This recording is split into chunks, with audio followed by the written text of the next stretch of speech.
After the company went public, I received a dividend of $60 million and achieved financial freedom. With excitement and joy, I decided to give my family a surprise. When I got home, I joked with my parents that I was laid off by the company and planned to move back to my hometown to live off them. To my surprise, on that very day, my parents transferred all the real estate to my younger brother and said they were going to live in his house, asking me to rent a place to live. Right after that, my girlfriend also came to break up with me. Facing all this sudden change, I smiled and readily agreed to their requests, deciding to temporarily hide the matter of the $60 million. Start of the text. Like and remember to subscribe. Mom and Dad, I came back suddenly because I was laid off by the company. How about you support me for a while? Looking at the stunned expressions on my parents' faces, I was just about to laugh and say, I'm joking. I scared you, but then I saw my dad pull my mom, and then the two of them forced a smile at me. It's okay. It's no problem to take a rest. Son, go back to your room and have a rest. Your mom and I have something to do and we'll go out later. Then, they hurried back to the bedroom. Worried that they were really worried about me, I was just about to knock on the door to explain when I heard my dad say in the bedroom, James has lost his job and is lying at home. Is he thinking about living off us? That won't do, dear. While he doesn't know how much family property we have, let's quickly give all the money and real estate at home to his younger brother to save him from coveting it. My mom's voice was a bit hesitant. All the real estate? But there's a house that's in our name, but it's the wedding house that James prepared for himself. Is it okay to do this? My dad said anxiously, if it's in our name, it's ours. He has a proper job in the big city and he's the eldest. What's wrong with thinking about his younger brother? He can just work hard to earn money to buy a wedding house. Partial to what? We're his parents. We raised him. Besides, he's unemployed now. Giving it to his younger brother is like helping him save it. Otherwise, what if he's lazy and doesn't go to work and squanders it all? My mom thought about it and finally nodded. Okay, then I'll also tell David to not talk nonsense. Leaning against the door, I laughed at myself and went back to my room. I knew that since childhood, my parents had liked my younger brother David more. Because I grew up with my grandma, while David grew up with my parents. Since I was a child, my parents had told me, you're the eldest. An elder brother is like a father. You have to give in to your younger brother whether you're right or wrong. We work hard to earn money. We have no choice but to leave you in our hometown. Now your school status is there. It's not good for your studies to transfer it. You stay in our hometown. We have to take care of your younger brother. I understood the difficulties of my parents and didn't spend their money after my freshman year of college. I even worked part-time to pay my younger brother's tuition. After graduation, I worked hard for almost 8 years and finally bought a 2-bedroom, 1 living room house in my hometown, planning to use it as a wedding house when I got married to my girlfriend. But my younger brother said not to waste my first home purchase eligibility and asked me to write my parents' names on it. He also said that maybe there would be a chance to buy one in New York in the future. Thinking they were all my family members, I didn't care and agreed. Who would have thought that they had started to scheme against me back then? This time I came back, I wanted to give them a surprise. The company I invested in went public, and the dividend was more than $60 million, and there would be dividends every year after that. I achieved financial freedom.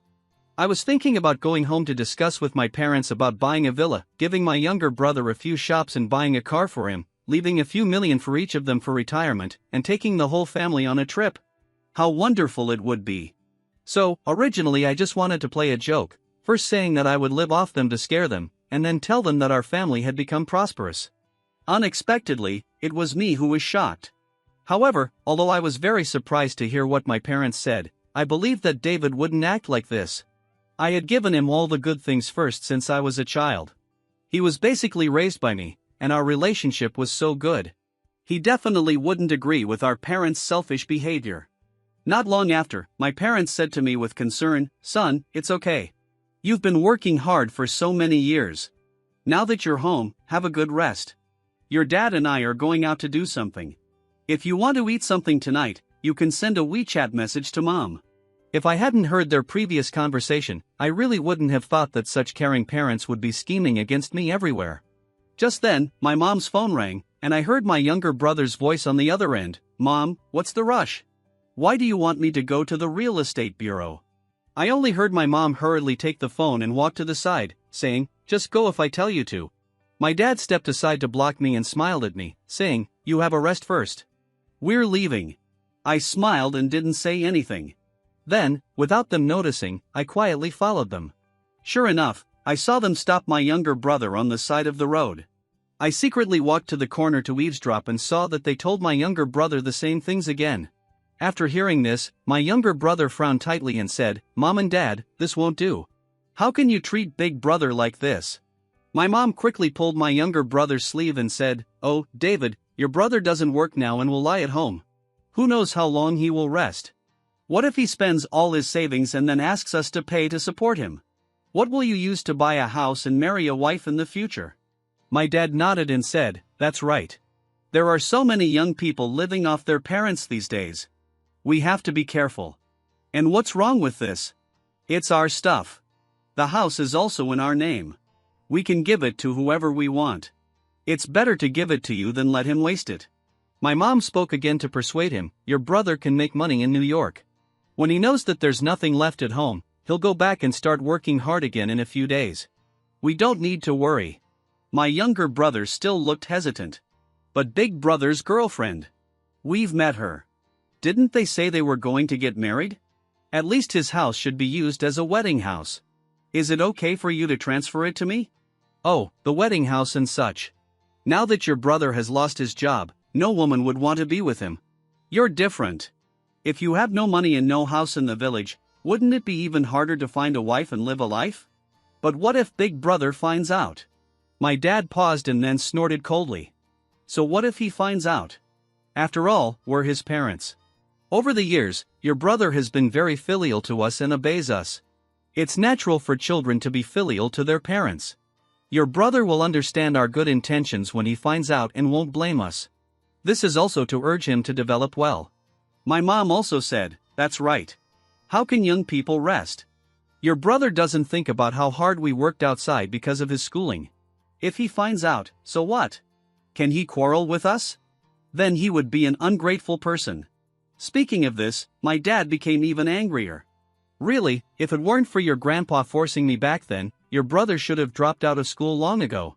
What's the use of rural children going to so much school? For boys, who doesn't go out to work and earn money in their teens?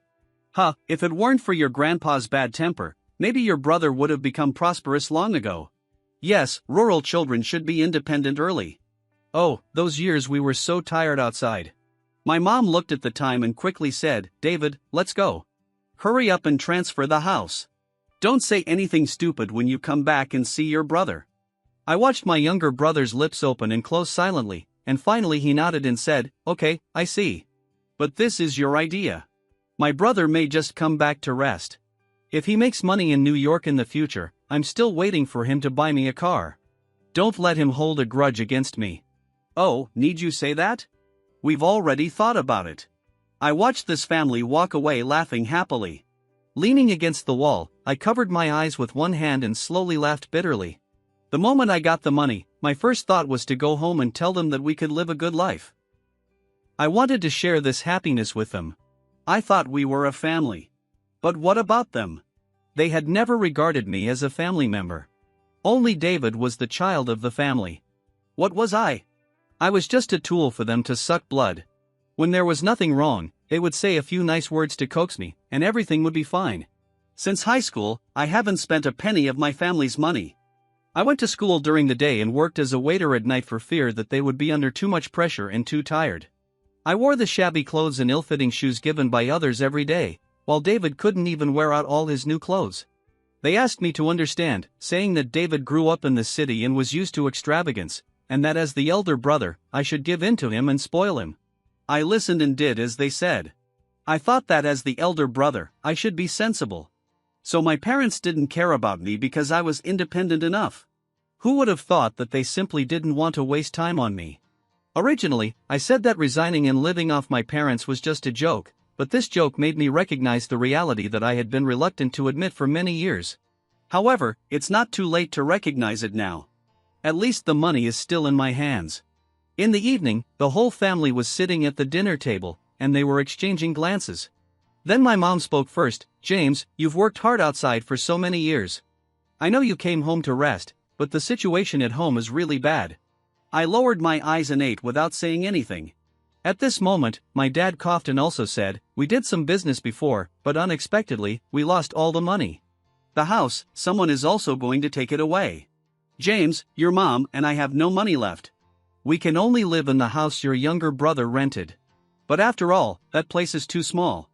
Look, you move out this week and find a place to live by yourself. They originally thought that I would be surprised and ask detailed questions, and they were all ready to explain to me in detail. But unexpectedly, I just said okay and said, I see. I'll pack up and move out. I didn't care how they wanted to deceive me. After all, I didn't care anymore. Just like I wouldn't tell them that I got a dividend of 60 million US dollars. These 2 days, just as I finished packing my things and was about to leave, unexpectedly, my girlfriend ran to my hometown to look for me. My parents were also packing up things at home these 2 days. They were very surprised to see my girlfriend come to the door. Sophia is here. The things at home are a bit messy. Please sit down for a while. Sophia nodded and looked at the room, covering her nose with a bit of disgust. Seeing that my parents were there, I couldn't tell her in detail what had happened. I asked curiously, Sophia, why did you come here suddenly? You said yesterday that you had something to talk to me about. Didn't I tell you that I would go back in a couple of days? Why didn't you ask me to pick you up when you came? Are you tired? Before I could finish speaking, Sophia gently interrupted me, James, I'm in a hurry. Can you talk to me outside? Then Sophia glanced at my parents. I understood immediately, so I directly pulled Sophia into my room and closed the door. Sophia, let me pour you a glass of water. Let's break up. Hearing this sentence, I was stunned and turned around in disbelief, saying, Sophia, why is it so sudden? I have good news to tell you. I said, let's break up. Sophia's tone was firm. I took a deep breath and sat next to Sophia, feeling a bit powerless. I met Sophia through a friend. She, like me, was from out of town and came to New York to work hard. With our conditions, it's too difficult to stay in New York. So we originally planned to work hard for a few years and then settle down in a small city. Originally, in another year or two, when we had enough money, we were going to get married. Although I knew her mother didn't like me, I didn't expect that she would bring up the topic of breaking up so suddenly. I was just about to tell her about my financial freedom when Sophia said impatiently, James, you're really incompetent. You've worked in New York for so many years and can't even buy a house. The words I was about to say were blocked by her. Sophia, no, it's not that I'm incompetent.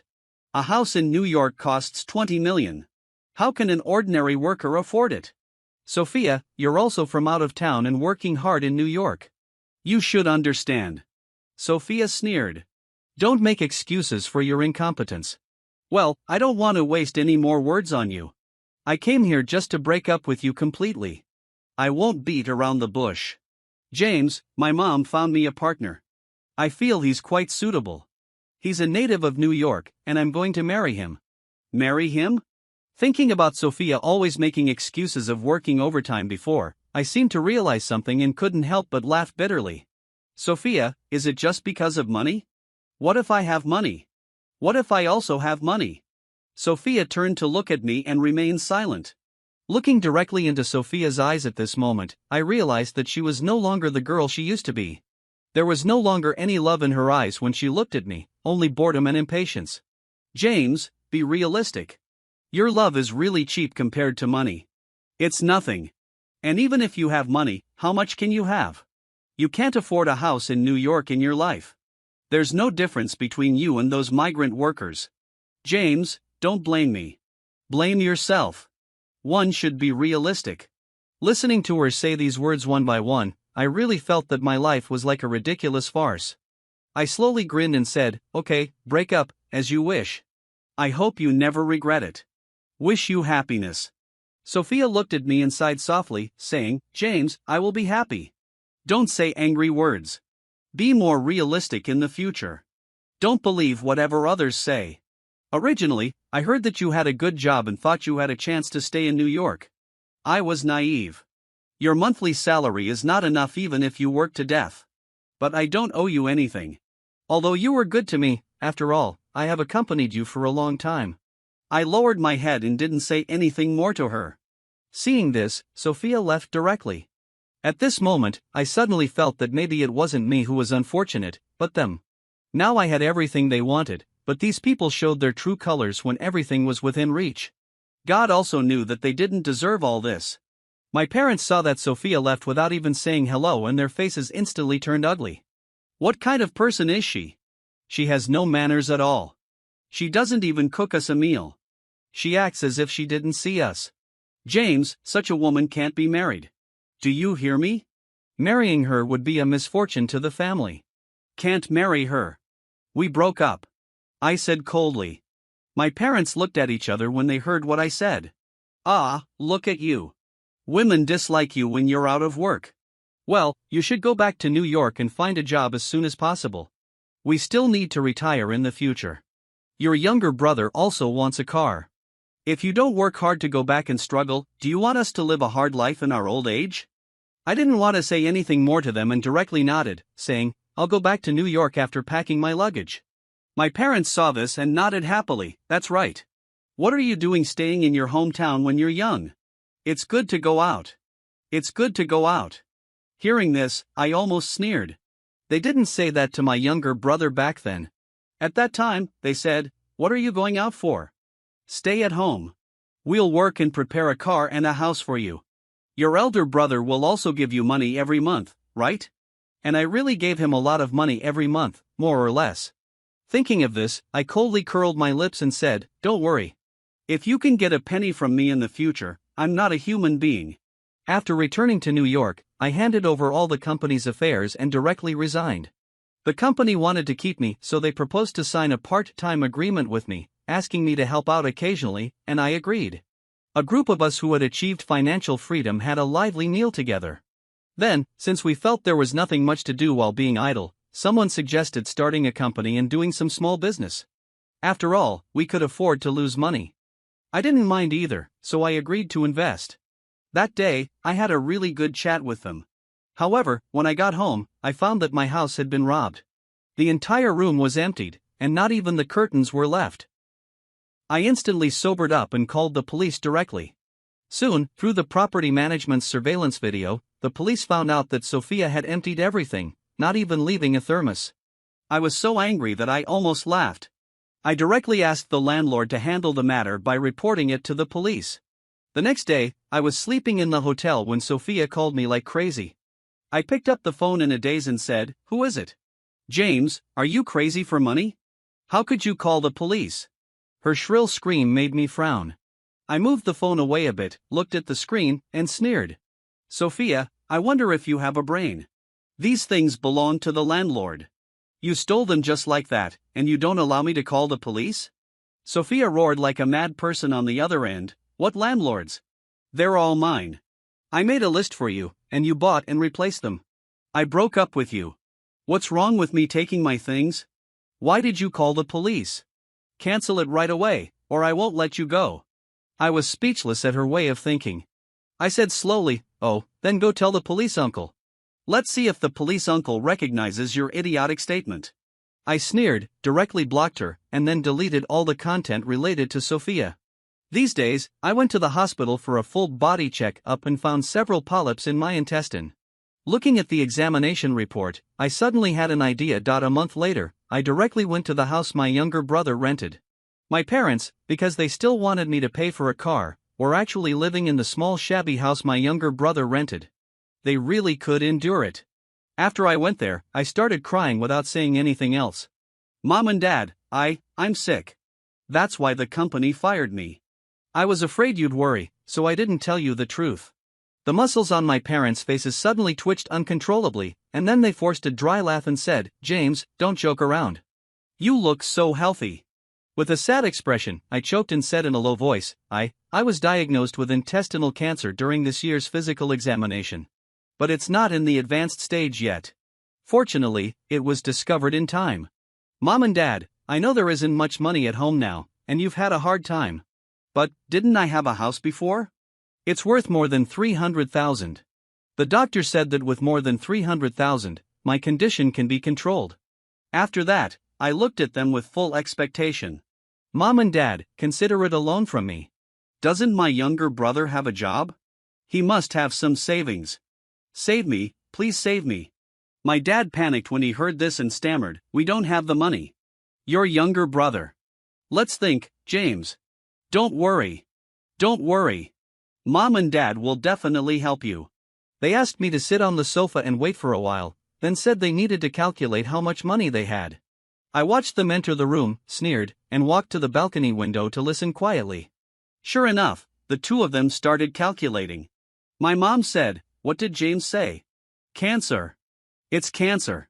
His house is still there, but he has no job and has cancer. My God, even if we give him the house, it's not enough." My dad replied in a low voice, "We can't give it to him. How can cancer be cured? It would be a waste. Moreover, if James has cancer, his body will gradually deteriorate, and the whole family will be dragged down by him." My mom slowly started crying and said, "What should we do then? If we don't give it to him, what if this child clings to us? How about taking him to see a traditional Chinese doctor?" My dad sighed and said, "What's the use of seeing a traditional Chinese doctor? It's not necessary. Think of a way. Can we deceive him into going to another place and let him fend for himself? Don't let him drag the family down. This is the best way." Hearing this last sentence, my heart completely turned cold. My mom was silent for a moment, then choked and said, "Alas, there's no better way. Just like your dad, he broke his leg a few months ago. It would cost a lot of money to go to the hospital. We just had him treated casually in the village. As long as he can survive, that's it. But James has cancer. How much money will that cost?" My dad said coldly, "Don't mention my dad. It makes me annoyed. He keeps calling me to harass me when there's nothing going on in the village. Don't care about it. Why should we care? He's so old. If he dies, that's it. Okay, while he's still in good health now, figure out where we can send him and don't let him drag us down." Hearing this, I was shocked. Grandpa was sick, and not only did they not tell me, but they actually left him alone in the village. What kind of people were they? How could they do such a thing? I was so angry that my whole body was shaking. This matter had to be resolved immediately. In the evening, my younger brother also came back. They didn't expect me to be eavesdropping. They pulled my younger brother into the master bedroom and told him everything about me. My younger brother said, "My brother seems to be in good condition. He didn't seem seriously ill when he got up in the morning." My dad said, "Hey, this isn't the time to talk about his illness. Hurry up and think of a way to send your brother to another place. Don't let him come back and drag us down." At this moment, my dad seemed to suddenly remember something and said to my younger brother, "David, didn't you say there are those tour groups that go to northern Myanmar? People basically can't come back after going there." My younger brother hesitated for a moment and said, "There are such groups. They go under the guise of working, but basically, once you go, it's over." "But my brother has cancer. He can really drag people down to death." Instantly, the three people in the room fell silent. Finally, my dad said, "That's it then. Just say we want him to go and relax. We'll find such a channel and sign him up for one." My mom and my younger brother didn't say anything more. I listened quietly as they planned how to deceive me and how to let me die alone outside. Fortunately, I had already been completely disappointed in them. I directly sent a WeChat message on my phone, "Tomorrow, everything will be solved tomorrow." Early the next morning, they started acting in front of me. First, my younger brother said, "Brother, I'm sorry. Give us some time. We'll try to borrow some money first. There really isn't much money at home now. Alas, it's all our fault for being useless." Then, my dad said, "James, blame me. If it weren't for my foolish efforts to save more money for you and David, I wouldn't have lost all the money at home. Blame me." Finally, my mom also said, "James, don't worry. We will definitely not ignore you. Your dad and I want to sign you up for a tour group so that you can relax. When you come back, we'll take you to see a doctor." I didn't say anything. At this time, there was a commotion at the door. James, get out. Don't think you can get away with running to the countryside just because you owe money. We can find you anywhere." Then, there was a violent kicking sound on the door, which scared my parents and younger brother. My younger brother looked at me in horror and asked, "Brother, do you owe money?" He went to open the door tremblingly, probably afraid that if the door was kicked they would have to pay the landlord for it. Several burly men walked in and said, James, you lost your job and got sick. If we couldn't find you today, who would we ask for the debt when you die? Seeing that I didn't say anything, my parents shouted like crazy, "We're going to call the police." Who are you? What kind of hooligans are you? The burly man squeezed his wrist and said viciously with a sneer, "Call the police then. James owes me $1 million in total. The police will have to admit it when they come." This number instantly made their legs go weak. They pointed at my nose and started cursing. "How could you owe so much money? Do you want us to die?" I said in a low voice, "I just spent some money on buying a house before and also spent some on my girlfriend." My dad was so angry that he wanted to hit me. The burly man directly protected me and said, "I know he's sick. If he dies, and you blame it on us, you're dreaming." I've inquired. "He has a house. You take it out to pay off the debt." My dad looked at the four big guys, and the room could barely hold them. He was so scared that he couldn't speak clearly. "We don't have the money." The big guy sneered and said, "Okay, then sign this." As he spoke, he put a severance of parent-child relationship certificate in front of them. "Sign this, and we'll take your son away. As for whether he lives or dies in the future, don't care about it." Having said this, he sneered. "I'll figure out how to get the money back from him myself."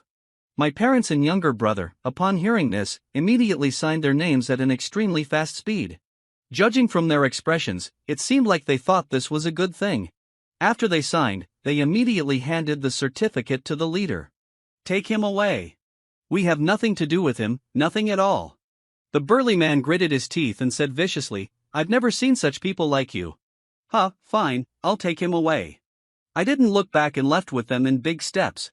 After getting in the car, the burly man said angrily, "Brother, your family is really despicable. It's good that the relationship is broken. It's better to break it completely." I was very grateful and shook hands with several friends who came to help. Then I gave each of them a 2,000 yuan tip for their hard work. They kept waving their hands and finally accepted it under my insistence. I was extremely anxious. I took the certificate and put it away, then directly went to my grandpa's house. Grandpa looked haggard. When he saw me, he quickly got up and said, "James, why are you here? Is work hard?" As he spoke, he wanted to get out of bed. I held back my tears. Seeing that Grandpa's leg injury was unattended and he was alone at home, I didn't say anything and directly took Grandpa back to New York and found the best hospital for him to see a doctor. Fortunately, Grandpa just didn't have his injury treated in time after falling. As long as he has a good rest and care, he will recover soon. I directly bought a house in New York for Grandpa's convenience in seeing a doctor. The company that my friends and I started actually got investment and was developing more and more smoothly. After that, I also casually invested in several small projects that I was optimistic about. Unexpectedly, they all made a profit. Just like that, I quickly bought a villa in New York and also settled here through the talent introduction policy. I didn't want to hide the fact that I took Grandpa away, nor could I hide it. After Grandpa's health improved, more and more people started asking him about it. I didn't stop them and didn't care. I knew someone would come to me sooner or later, but I didn't expect the first one to come to me to be my ex-girlfriend Sophia. She learned from our mutual friends that I had achieved financial freedom, and then she often changed her phone number to harass me. "James, I was already angry that you went back to your hometown without telling me. Why haven't you contacted me for so long?" I said helplessly, "Sophia, you broke up with me. Don't pretend to have amnesia." Sophia paused for a moment, then said coquettishly, "We didn't break up. I was just being petty." I almost laughed at her. "Are you crazy? Petty? Don't you have a boyfriend in New York? Don't come to harass me." After that, I hung up the phone. Sophia immediately became anxious. "No, James, I didn't find anyone else. I recently found out that I still love you the most. Please forgive me." "Stop it. Please don't. I won't please you like before. I was really stupid before. I originally wanted to tell you that I had money and got a dividend of more than 60 million. But you didn't want to listen. You just wanted to break up with me. I originally wanted to buy you a house and a car so that you wouldn't have to work hard in the future.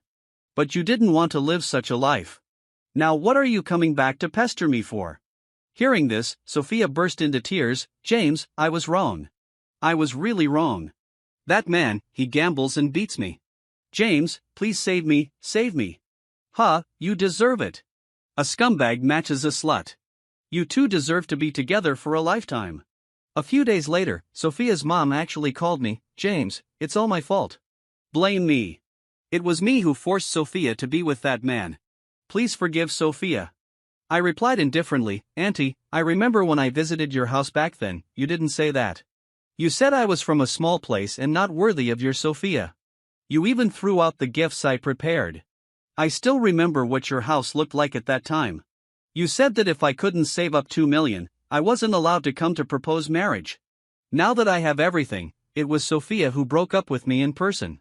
What does this mean? It means your family doesn't have this fortune. If that man treats Sophia badly, just break up. Why come to harass me? Sophia's mom paused on the other end of the phone, then said painfully, but where else can Sophia find a suitable rich man? James. I quickly interrupted her, Auntie, I'm sorry. I'm also a rich man now. So, I don't fancy your Sophia either. Goodbye. After that, I quickly blocked her. She really affected my mood. One day, Grandpa and I were growing vegetables in the villa. To be honest, I didn't like growing vegetables before, but now I feel that growing vegetables seems to be something that Chinese people are born to love. At this time, Grandpa went into the house to get something, and my parents and younger brother suddenly came to the door. My younger brother spoke first, and as soon as he opened his mouth, he started accusing me, Brother, is it interesting for you to deceive us? We're a family, and you still play tricks. Look at you, you have a villa in New York, and you don't even invite me and Mom and Dad in to sit. Look at how anxious you've made Mom and Dad. They've lost weight. I looked at my younger brother's nonchalant appearance and was really impressed in my heart. I wiped my hands and said, David, have you lost your memory? Didn't you already sever the relationship with me? What, heard that I'm rich and came to suck blood again? David frowned when he heard me speak so bluntly and shouted, James, so what if you're rich? Can't you talk properly? Do you deserve to talk to people properly? My house is also in your name, right? Return my things first, and then we'll talk. As soon as he said this, the three of them were stunned. How do you know? I threw the paper towel I used to wipe my hands at their faces and directly cursed, I knew it from the beginning. I originally just wanted to play a joke on you. Who knew you had no affection for me at all and even wanted to deceive me into going abroad to fend for myself? My dad was a bit for a moment, but then he suddenly straightened his back and cursed, so what if we deceived you? You're our son, and David is your younger brother. It's your duty to support us and spend money on us. I was so angry at their shameless appearance that I laughed, listen to your nonsense.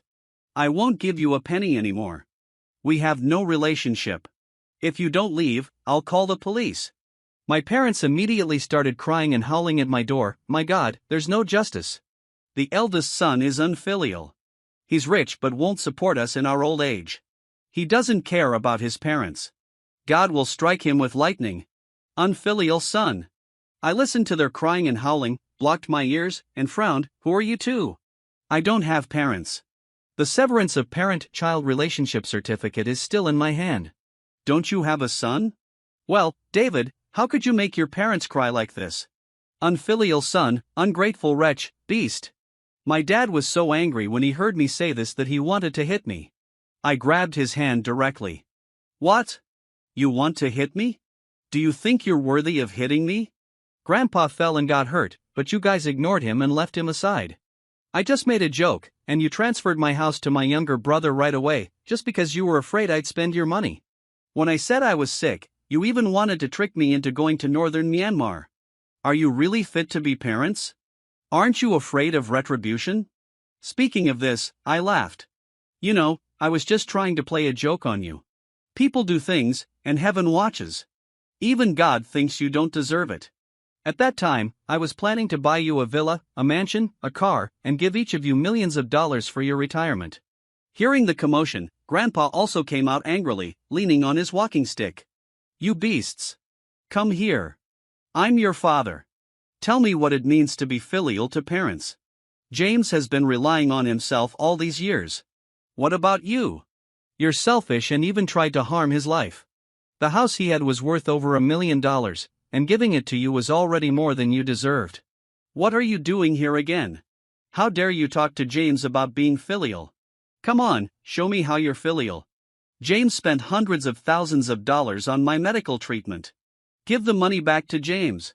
With that, Grandpa turned around, picked up a flower pot from the flower bed, and threw it at them. Instantly, the three of them were hit and kept retreating. Seeing that Grandpa was about to rush over and beat them, they quickly turned around and ran towards the car. Dad, what are you doing? Grandpa, it's me, David. David, my foot. I'll beat you, you ungrateful wretch. I held Grandpa, telling him not to get too excited and not to hurt himself. Watching them run away, the old man snorted indifferently. I've seen through these people for a long time. I'm not excited. This isn't even as much exercise as when I dance square dance with the neighbors next door. James, don't be afraid. These people just need a good lesson. Come on, let's go back inside. Grandpa will make you your favorite pizza. I smiled and helped Grandpa into the house. I've pretty much sorted out my work matters. Grandpa is getting old, and I decided to take him around to see different places. He worked so hard for me when he was young, and I couldn't always be with him after I started working. Now that I have the time, some people simply aren't worth my time and energy anymore. So, without further ado, I booked the itinerary and started traveling around the beautiful landscapes of our motherland with Grandpa.